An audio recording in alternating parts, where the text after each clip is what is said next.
Welcome to Let's Talk Antigonish, the podcast where we sit down with neighbors, experts, and friends to explore the stories, the questions, and the big little issues that shape life in our town, one conversation at a time. This week, we're recapping a successful year of Let's Talk Antigonish. Hello, everyone. Welcome to Let's Talk Antigonish. We are back in the studio, the two of us, Anuj and Justin. Hello, good sir. Hello, how are you? I'm good. Back from another jaunt to India, you were? Yes, amazing trip, but I'm glad to be back to this lovely white Antigonish. I know, it just snowed today. It looks know. beautiful. And I realized that I can now, even though I call myself Canadian, I can never finish more than 3/4 of my driveway plow at one time. Okay. So that's just my morning. So you're 3/4 Canadian. Yeah. You can say that. Okay. You can say that. So for this episode, we're just going to do a recap of some of the things we've been talking about, a bit of a discussion, and then talk about what's coming down the pipe in the future. Yeah. So the last time we did this was in mid-July. Right. We sort of, you and I had a conversation. And since then, we've produced a large number of episodes. You bet. Some of which you'd missed. I know. But I listened to every one of them. I know. Oh, thank you. Yeah, I appreciate your yeah. listenership. It was not as great as when I am here, but Yeah, a lot of people have mentioned that. So we were having a discussion before we started to figure out what are the different kinds of episodes we make, like categories of episodes. Right. And we think they hit three sort of broad-ish categories of community matters, so things that are really specific to this community, social matters, which are matters that affect a lot of people in a lot of different places, but are important here as well, and then matters involving governments of some kind. Or our town and county. Town and county council. Right. So those are the broad three categories. Yeah. So in terms of our let's start with the easy ones, the social ones. So those are ones where it's just an interesting social issue. Like someone wanted to know why beer was so expensive. Remember that one? So we're yes. So I went out and we talked with Brian at Candid about beer, but also about drinking culture in the town and running a business. Yeah. So I remember that one. Yeah. So that's sort of a social matter. What else was in that category? Biking. Oh yeah, about biking in the town. Yeah. We talked about that, and also getting exercise and the Make Your Move Antigonish folks. Yeah. Because that's a question, a social issue, exercise and biking. What about fair? I talked about the fair because the exhibition. Yeah. Because that's the thing.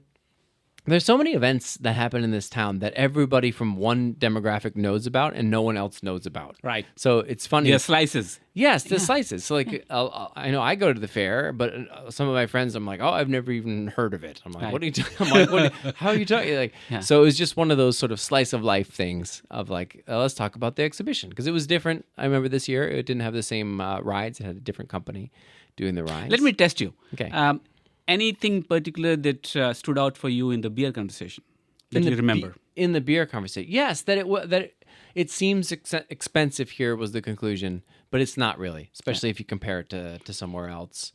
Right. But also the fact that the world politics, things going on in the world were affecting beer prices, like getting the ingredients to make beer really had a measurable impact here in this local brewery. Right. So it's one of those few, because we're worried about tariffs and we're worried about war changing supply chains and whatnot. But it's all very abstract. I remember that. Yeah, but this was a practical effect.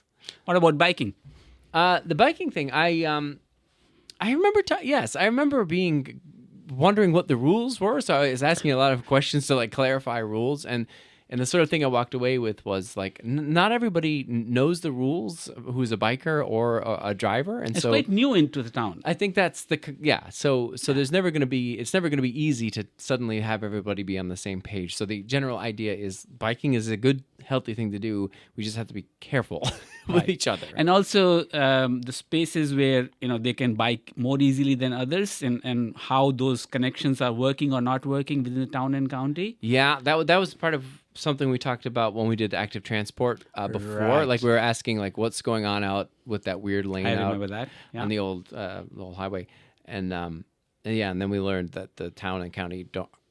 The active transport trail is separate for each, and so that's been an issue. Yeah. So that was. I hope things have worked out since, and they are coordinating. Yeah, we'll talk about that later. Yeah. But I don't think Good so. idea. We'll see. Yeah. And fair? Yeah, the fair. It was interesting that it had changed. The rides had changed because a lot of people I know were disappointed in that. But I was just also glad to get information out about the fair because for those of us who hadn't been before, I think it's a heck of a lot of fun. So I went this year. It was great. Right. And the other thing I think you covered when I was not here was jazz. Yes, because Jazz Fest had been coming up. Right. And that was, I went this year to a bunch of that, and it was fantastic. It's such high caliber performances happening. And this all small town and county. And that was the question, like, how is this possible? So we talked with Paul Tynan and Jake Hanlon about, why that was. And it was because the university has such a long history of having really high class musicians in this town, attracting talent. Right. So, and university is still committed to it, right? So it says, and the university is still hopefully going to be behind the jazz department and the music because it contributes a lot to this town. But yeah, and then there's also the performing arts series we talked about because I just saw this. That's been going on strong for a long time. So there's just really high caliber acts that come through this town. So it was nice to chat about that. That was most of our social matters. Then we get into these community matters. So these are issues that, organizations in our town that we wanted to profile, or maybe there's a new building coming, or maybe there's some social, I think what will be helpful, just for me to reflect on is not just the institution, but what are the issues that they are tackling. Yeah, like and loneliness. Talk about that. Yeah, so we talked about loneliness as an issue that doesn't affect just everyone. It's not specific to this town. It's an epidemic. We talk about the social media creating a loneliness epidemic. But then we talked about how do you solve it in a town like this? That was the Genwell person was coming to visit. And there's organizations in town that are also trying to connect people. So it's just about the value of individual people going out and making connections in the community and how important that was to your own individual health. This was with Emily. That's right. And and that was because it is something we don't talk about as much because it really is a predictor for how well you're going to do in your life in terms of your health. Yeah. I think just on that same sequence, we had that Death Cafe. And the Death Cafe, another one of these things we don't talk about. Yeah. And this Death Cafe group, which has kind of been brave enough for last almost a year. Yeah.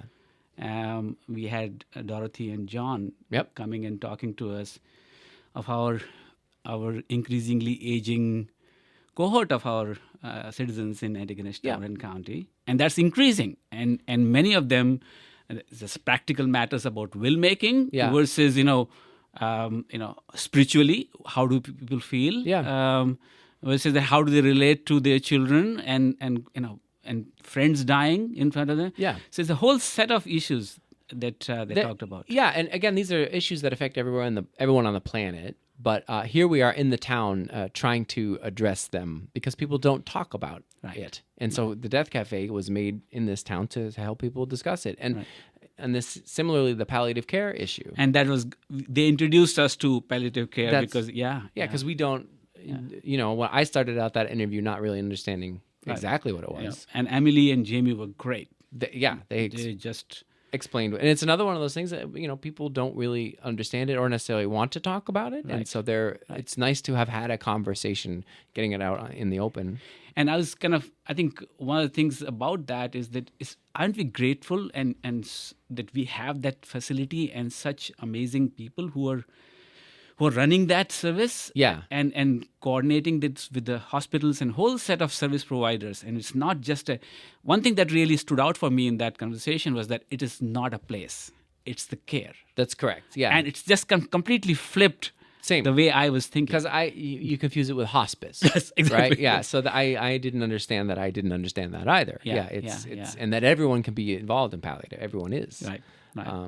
That was an important one for sure. What else did we have on there in the sort of community? I think the recent one that we had on library really stood out for me. I think I got a lot of information during that conversation with Crystal and Elizabeth. And I think we were both floored at the fact that the folks that work here get paid the minimum possible. I know. And it's just so, I just can't imagine this community without the People's Place. Yeah. It is so unreal to think about that, and Yeah. and yet it's so precarious. It is. They started this new, as we've seen in the news, the Let's Talk Libraries campaign. Amazing. Which is maybe sort of followed up from this conversation. Yeah. And it is specifically about the budget that's come out and how there isn't as much money as there should be for libraries, and then highlighting like, hey, look at all the things that happen at this library, and how little it really costs us already. Yeah, it's $21.82 per citizen or resident. Yeah, and then there was just this laundry list that people were visiting and explaining why they love the library, and this laundry list of that things. turns out to be, by the way, $1.80 a month. Oh, well, good math. Good math. Yeah. Definitely a bargain. Yes. But that's great that conversation is now happening. Again, it's one of these things. People's Place Library is such an integral part and core part of this community. Yes. And why I still kind of am flabbergasted in some ways of what, it's such a big bang for the buck for the government money or the state money, the taxes I and you pay. That's true. And it's hard to imagine why somebody would not put more money into it. And it's interesting because it's such a broad number of services being offered. Right. So you say bang for your buck. Like a little bit of funding goes a long way because you're covering a huge swath of the population who can use this. Right. And so it seems like a pivot that they did around, turning themselves from library to People's Place, and you see that change, right? You live it every day. Yeah. So fascinating. Yeah. We also talked about the museum, which was another one of these things. Yeah, Betty. Yeah. And it's another one of these, like, a museum isn't just a museum. Like, it's a place where a Isn't lot it? is going on. Yeah. So it's like the library in that, like, it's got events, it's got cultural activities, it's doing way more than just being a static museum that you walk into. And I did push him of saying, how do you re-articulate yourself and not just be pigeonholed in museum? And he said, yes, we want to do that. Exactly. I know, we should go back to him and say, so what have you done? And see there's a few of these that we want to follow up on for sure. Because things have, I feel like we talked about a thing, we discovered something, and then people wanted more information, they wanted to change it. Well, what's happened? Has change happened? Right. We also, we talked about the Naomi Society. That was really about violence. I still can't believe what we heard in that episode. Yeah, that one was particularly eye-opening, I have to say. Just the rate of the number of people looking to flee. One in 5 families. Yeah, it was intense. Wow. So so again, it talked about a community problem, a social problem in general in the province and around the world, but and then one organization that is working on helping. Yeah. And again, they've got some good news in that they're trying to expand, which is wonderful. But like another one of these organizations operating in the background you didn't even realize was so important. Yeah. And also I think Pat made a distinction between what they are trying to do and Women's Resource Center that you talked to. Yes. And how they provide a whole set of services as well. Yes. And how they complement each other in some ways, right? Yes, they're working together. And right. So that's the nice thing is if you don't know what they do or someone needs help, you can contact one and they'll put you in touch with the other. So everybody is aware of what the other is doing. Right. So those two organizations are definitely complementary. Yeah. But that's an issue that I think that will be worth pursuing further because it's such a societal issue, such a community issue of how do we treat our women, our intimate partners. It's such a... It's a broader, larger issue. It'd be nice to talk to someone who's an academic, perhaps, who specializes in that. Right. Because that interview uncovered something that we hadn't realized before you and I. Absolutely. So that was fascinating. Yeah. We also talked about refugees because we talked about SAFE, the history of SAFE. Yes. Yeah, I was part respondent there. Yeah, because you were involved with the organization. Yeah, but Mark did a wonderful job. Yep. And they just celebrated their 10-year anniversary. Yes. And they are running a $60,000 campaign, which they are already $49,000 and change. That's great. Yeah, no, I think if I may say, it has when I came to Antigonish in 2010 and 2025 now. Things have changed dramatically, right? And things, the fact that now we have refugees and newcomers as part of our new Canadians, new Antigonishers, it just feels so different and pleasantly so. Yeah. So I think he kind of highlighted the need to keep pushing for it, keep even the fact that how do we advocate with Canadian government to keep the program going, and community how to support it. Yeah, and the name, of course, changed as we found out. It was Syrian Antigonish Family Embrace, and now it is Settlement in Antigonish for families from everywhere. Yeah, and that's yes. reflecting what you just said, which is it's trying to broaden and catch more people, bring them here. Yeah, which is 167 people have been sponsored in the last 10 years. That's great. Yeah, and it's not just Antigonish. I think they support different groups in Inverness and Pictou County and Port Hawkesbury and all the places. Yeah, that's great. We also we talked about affordable housing. Do you remember that was a while back? That was in the summer. Yeah, and somehow it was such a peak issue at one point, and somehow nobody's talking about it anymore. Do you feel that way?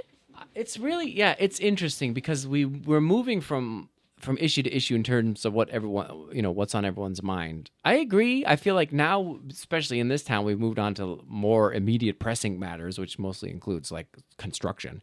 Or disaster response. Disaster response. Yeah, because we were worried about wildfires, so that was the thing on everyone's mind. Right. So that took up some... and floods are coming and snow is coming. Now we're worried about floods. Right. Now we're moved on to that again. So it's one of those things. The problem stays the same the whole time. It's just whether it's our problem. Not, okay. Whether or not it makes the news. So there was a period. Yes, we were talking more about affordable housing issues and have we solved the problem in affordable housing in our town? Well, no. I mean, those housing, the new housing is up or whatever, but we still got this. I saw an ad today in Facebook. Should not have pointed that out. A 2.5 or 3 bedroom, 1 bathroom unit for $2,600. Yeah. How would one afford and put food on the table and heat and send children to school and childcare? Yeah, this remains a problem. I think just generally how expensive everything is is going to become more and more of an issue. I mean, and as the affordable housing points out, like they're just doing a very specific thing for a very specific demographic. But what we really need is a systemic change in terms of just the sheer number of houses available to drive down the prices. Yeah. And we had talked about, a roof over your head in the earlier episode. That's right. That cut another slice. And then we had Naomi Society, which talked about different kinds of housing there. Yeah. So there's just so many layers of kinds of housing for very specific demographic. Maybe I think we should get all of them in one room and just talk about that one time. Yes, but I don't know where the change could come from for housing, right? Because there's got to be a way to create housing, and is it government or is it private market? I don't know. But I think we did touch upon that a very little with Sean, the mayor, Sean Cameron, as well as Nick, about the idea of that donut. Our town is expanding, but we don't really have or at least we didn't hear about this idea of zoning and policy making and investment in sewage and water and it's just happening, but it's difficult to know. Maybe I think we need to follow up on that. Yeah, and that's into the third category of things that we talked about, which was there were issues, and then we didn't realize how much they were really about town versus county, or just generally the government's involvement, and that included things like what's here on the list: emergency preparedness. Obviously, that has to do with who's in charge when an emergency happens. Well, you got to talk to a government official because it's them. Yes, you have like the Red Cross will help out, but it is the local government. So that was a government issue. The boundary review, that came up. Yeah, that was with Nick. Yeah, that was with Nick. And that's like you're talking about, that has to do with the donut and everything else. But I really found Nick very refreshing. He was open. He was, transparent. He was ready to, say, come back and talk about these issues again. And it's nice. And he's a young guy. I feel like there's not a lot of young people. Are you an ageist? No, but think about but be careful. No, just pointing out an objective fact, which is a lot of people in governments are older folks, and he's quite young, so he talks a little differently than most, like you and I or other folks. Yeah. So that was refreshing, I think, on its own. And I think we should get him back, at some point and talk about some of these policy issues that he did indicate that they're working on, but not really, have gone through completely. So So what else was in our sort of government? I mean, obviously, we had talked about the active transport trail, and Right. that was a government thing for sure. There are a number of things I think that we still want to tackle, but we haven't really gotten around to get right people. For example, roads. The construction is the only thing anyone's talking about. Yeah. And everybody is probably people have just given up and say, okay, we have to wait, and this is a necessary evil that we have to just yeah. And I know, like Sean Cameron, I think it was on CBC talking about it. Really, I missed that. Okay, someone mentioned this to me. Okay, but yes, I know we have reached out to the town on a number of issues, including the construction, but also the sewer was something we wanted to chat about. Right. The active transport in town, because again, that's different, and then the solar farm and those sorts of things. So solar farm is of super interest to me. Yes, I know, because you were interested very in initially. involved. Yes. Yeah. So we are hoping the town will come back to us, sending some of their official folks our way to comment more sort of officially on those things. Right. Some sooner than later. That would be great. Because those are lingering, and the construction is, I think it's wrapping up soon-ish, right? I mean, isn't the end of the month? I have no clue. I don't know either. Yeah. And there's, they do put out some information to the website. I think in this day and age, people, I think, even just as an audience, if I was to put myself as a sample, I listen to more podcasts and listen to more radio programs or watch as opposed to read. Yeah. It's true. It's just a bad habit we have now. And then of course, a lot of people are on Ask Antigonish. That's how people are getting information, and that's all just rumors and outrage. So it's not all, but it can 80% rumors and outrage. So it is not the greatest source of information. Right, so that's why we're as this podcast, we're like, okay, let's go to the people who actually know the answers as opposed to speculating. So we're hoping the people who know things can come in and clear it up. I agree. I love podcasting, obviously. Great medium. Yeah. But looking down the pipe, we do have some things lined up, including we're talking to Michelle Thompson. Yes. She'll be here to talk to us about healthcare and other issues. Yeah. But we'll, I think, talk to her most likely, and we can talk about this, more about she as an MLA of Antigonish as opposed to health minister of Nova Scotia. That's correct. Right? That's correct. Because we want hyper local, our community. Yes. What does it mean for Antigonishers? And I think we should ask the audience: do you have questions for Michelle? Yes. I'd love to see some people come in with some well articulated questions for Michelle about our community, not just health. Yeah. Because that's great, and it's great that she's going to be on. She's very nice, and she was very forthcoming immediately. Yes, she was keen to come on, which is great. And so hopefully we'll send out an ask sooner than later for people to write in with questions. So she's coming. I've been talking to the owner of the Piper's Pub. I'm hoping he can come in to talk to us about the updates there, because that's something people are curious about. I'm also curious about Bill 12. People don't... Bill 12? What is that? That's the one that the university is having to respond to because the government is trying to have some say and sway over what universities are up to in terms of their academic programming. And taking away their freedom? Well, part of it is a discussion around academic freedom, but mostly it's just, how much should the government be involved in determining what programs are available and why. And that's a huge bit of controversy at the moment. And I'd love to have someone come on to talk about that. How come I don't know about that? Not a lot of people do, unless you're at the university. It's a big deal there, but I'd like to talk about what any changes at the university might mean for the town, because this is about the town. Yeah, that reminds me, I think we also haven't really, dug into, students' life. There are 5,000 of them, or nearly about, in this town and county.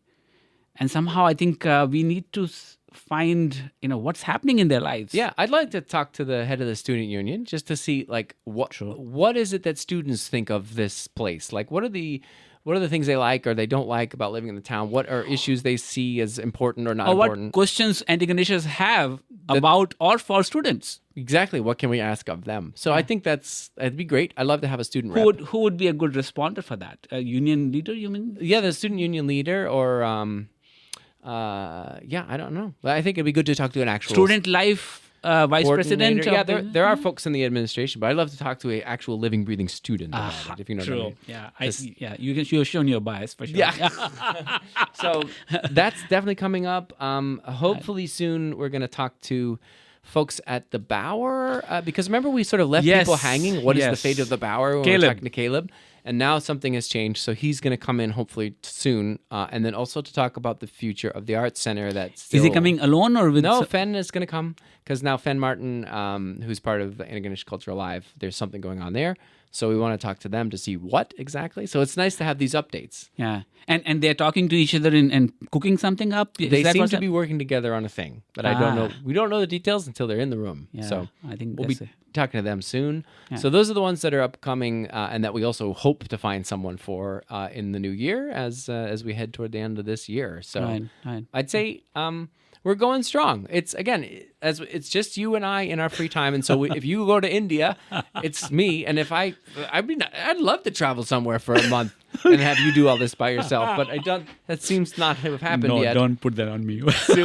So we are grateful again to everybody who's listening and to our supporters. Before, I think, let me just quickly pivot to ask you, 7-8 months back, we just started this on a whim, right?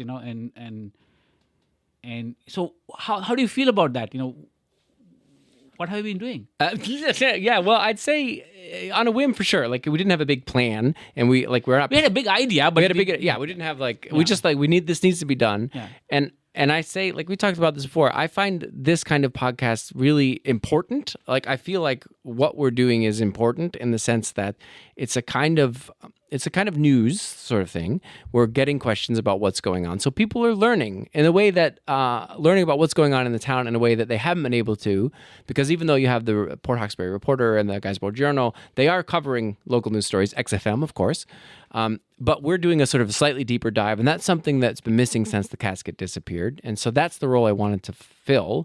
And I think it's working. And as I've ranted to you about before, like I think local news is vital for democracy, for local communities, for social cohesion, but also the functioning of democracy. And that a lot of local news will talk to government people and check on what they're doing, and so they have oversight. And that there's research to show that the presence of local news really does make governments function more democratically and fairly, and so it fulfills that role. And also, like I've spoken with people in the States about who run local news, and they said the same thing. They're like, look, in towns where there's no news and you're just getting it all from like Fox News or whatever, things go downhill fast, right? So having local people doing local news is really important for the functioning of society. Fascinating. And if I may just quickly add a slightly different aspect to this, Justin, I think what I find fascinating, and I have not done as much podcasting as you have,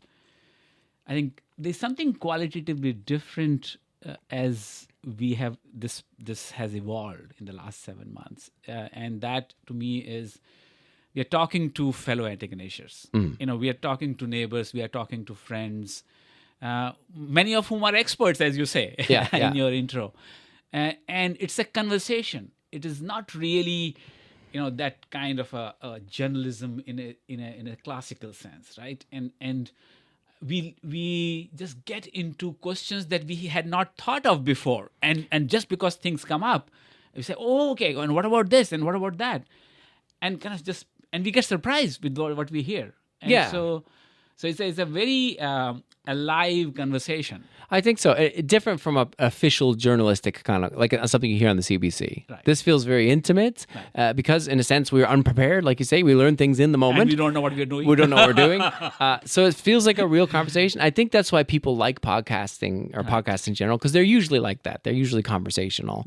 And that's appealing to people. And I like to listen. It's like the podcasts that I listen to, I feel like the hosts are my friends in a sense. Like even though I've never met them, it's nice to have them in my ears talking.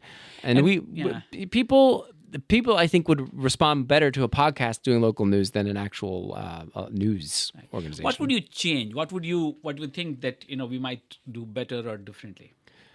That's an interesting question. I think for me, I would like to make sure that we have guests lined up so I'm not panicking to find guests every week. You know what I mean? Because there are some social issues of the moment, and I really would love to talk to people who can answer that question that week because I have that question that week. And some of that is because we're slow in finding those people. Sometimes it's schedules don't match up.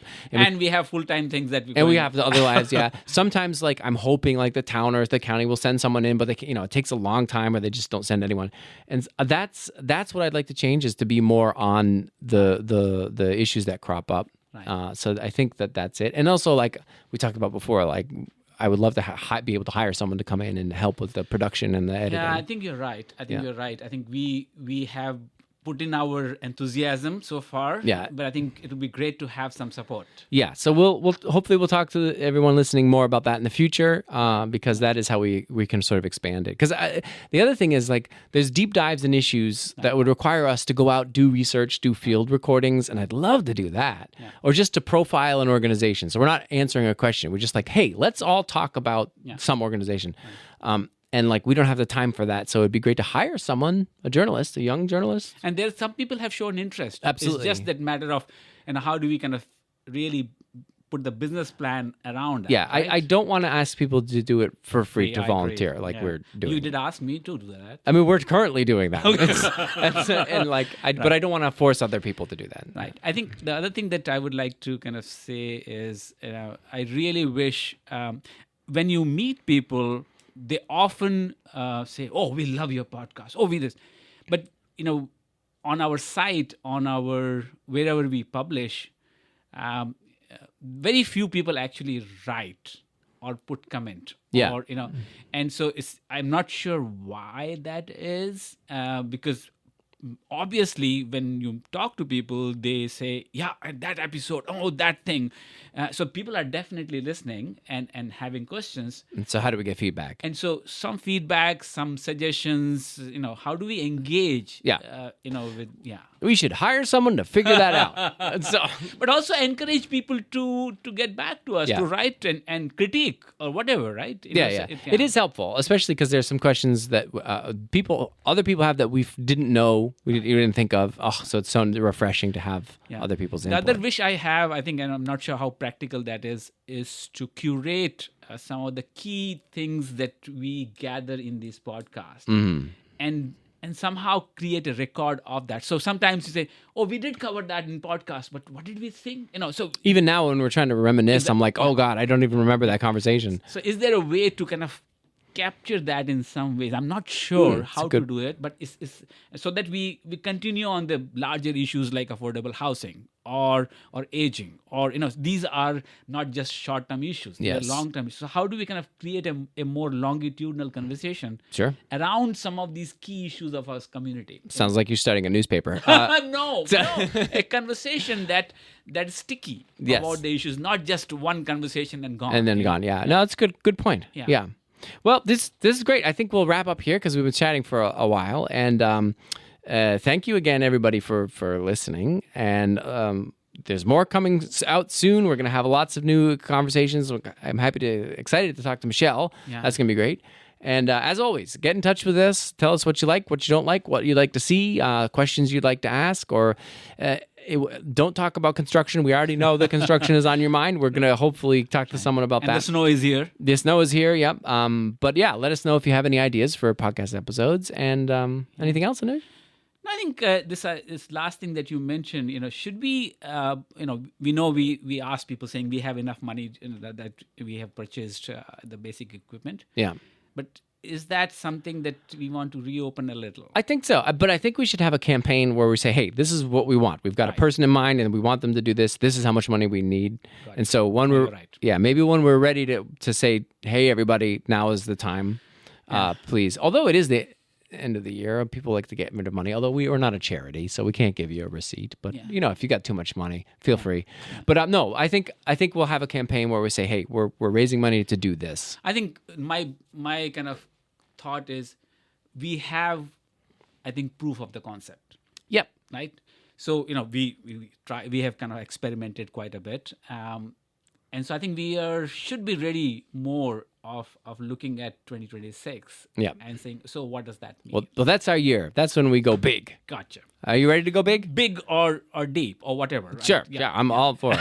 Okay. All right. Well, thanks again. It was nice to have you back. Great. When do you leave for India next? Probably Tuesday. We'll see. All right. Talk to you soon. Bye. Bye. Thank you for listening to Let's Talk Antigonish. If you like the podcast, don't hesitate to subscribe. Just go to letstalkantigonish.ca and click. Voila! You'll receive new episodes right in your email inbox. This podcast is a labor of love. Please consider making a contribution, small or large. Maybe a monthly subscription. Depending on the level of public support, we would like to engage local producers and journalists to create more regular deep dive news stories about life here in Antigonish. Right now, it's just Anuj and I doing this in our free time. You can read all about the podcast and ways to support us at letstalkantigonish.ca. And if you're a local business that wants to sponsor the podcast or even place an audio ad, we are certainly not opposed. A huge thank you to all of our subscribers and especially our paid subscribers, which have helped us to buy the audio equipment that we needed to get this thing off the ground. And remember to get in touch with us if you have an idea for a future episode or a burning question about life in Antigonish that you want us to explore and get answers to. We welcome all feedback. Just email us at letstalkantigonish@gmail.com. Let's talk, Antigonish.